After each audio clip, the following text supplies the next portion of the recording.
பகவான் நமக்கு எப்படி வாழ்க்கையை கொடுத்துருக்காரோ அதில் என்ஜாய் பண்ண தெரிஞ்சுக்கணும். குணாதிக, நம்மளை விட மேலே ஸ்டேட்டஸில் இருக்கிறவனை பார்த்தா ஒரு பெருமூச்சு வருமா வராது.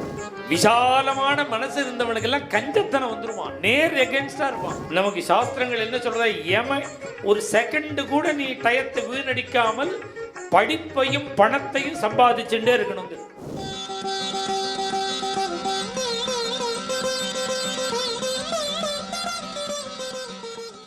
பகவான் நமக்கு எப்படி வாழ்க்கையை கொடுத்துருக்காரோ அதில் என்ஜாய் பண்ண தெரிஞ்சுக்கும், அதில் சந்தோஷப்பட தெரியும். இது அபங்கம் மாத்திரமில்லை, எல்லா இடத்துலையும் இருக்கு, புராணங்கள்லாம் இருக்குது. இதை நாரதர் சொல்லிக் கொடுக்குறார் துருவனுக்கு. அப்பா மடியில் ஏற்றி உட்காத்தி வச்சுக்கலேங்கிற கோபத்தில் தானே காட்டுக்கு வர்றார்.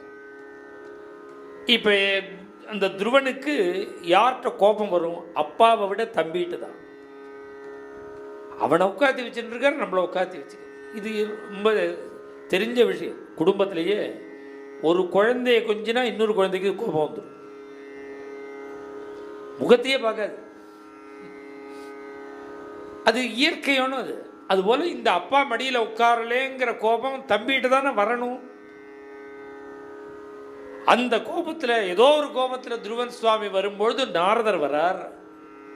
அவ்வளவு சீப்பா குழந்தைகிட்ட கோச்சிக்கல, அவசியம் கிடையாது துருவனுக்கு. இருந்தாலும் அவர் சொல்றார் எப்படி வாழணும்னு சொல்றார். எப்படி வாழணும்? குணாதிகான் முதம் லிப்சேது அனுக்ரோஷம் குணாதமாத் மைத்ரீம் சமானாதன் விச்சேத் நதாபைஹி அபிபூயதே. ரொம்ப சிம்பிளான ஸ்லோகம். நம்முடைய வாழ்க்கை எப்படி வாழணும்? குணாதிக, நம்மளை விட மேலே ஸ்டேட்டஸில் இருக்கிறவனை பார்த்தா ஒரு பெருமூச்சு வருமா வராதா? அது இப்போ பால்யமாக இருக்கிறவா ஒத்துக்க மாட்டாது. அது என்ன அவவா இஷ்டம் அப்படின்ருவார். இது வருங்கிறது பாகவதம். எப்போ வரும் தெரியுமோ?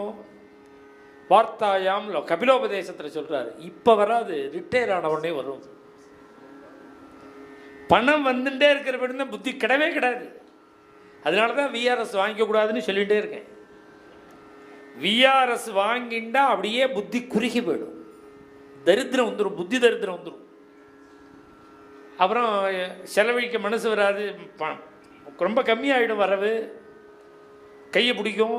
முன்ன நிறையா செலவழித்தோம், இப்போ செலவழிக்க முடியல, அது ஒரு இரிட்டேட் ஆகும். இன்னொருத்தர் செலவழிக்கிற பார்த்தா கோபம் வந்துடும். இது அப்படி தான் பரிணாமம்.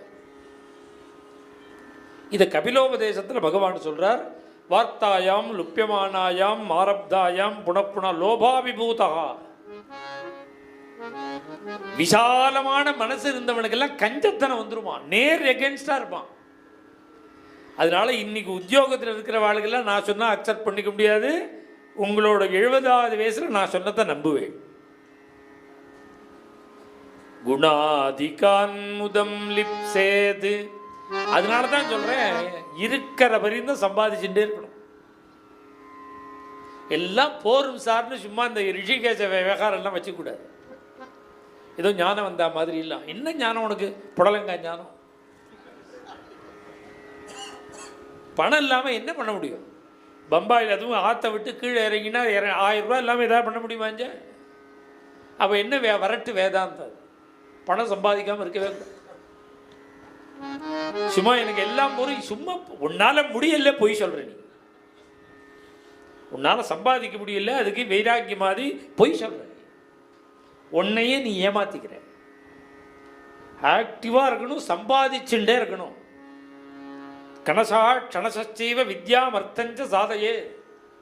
நமக்கு சாஸ்திரங்கள் என்ன சொல்றதா, ஒரு செகண்ட் கூட நீ டயத்தை வீணடிக்காமல் படிப்பையும் பணத்தையும் சம்பாதிச்சுட்டே இருக்கணுங்க.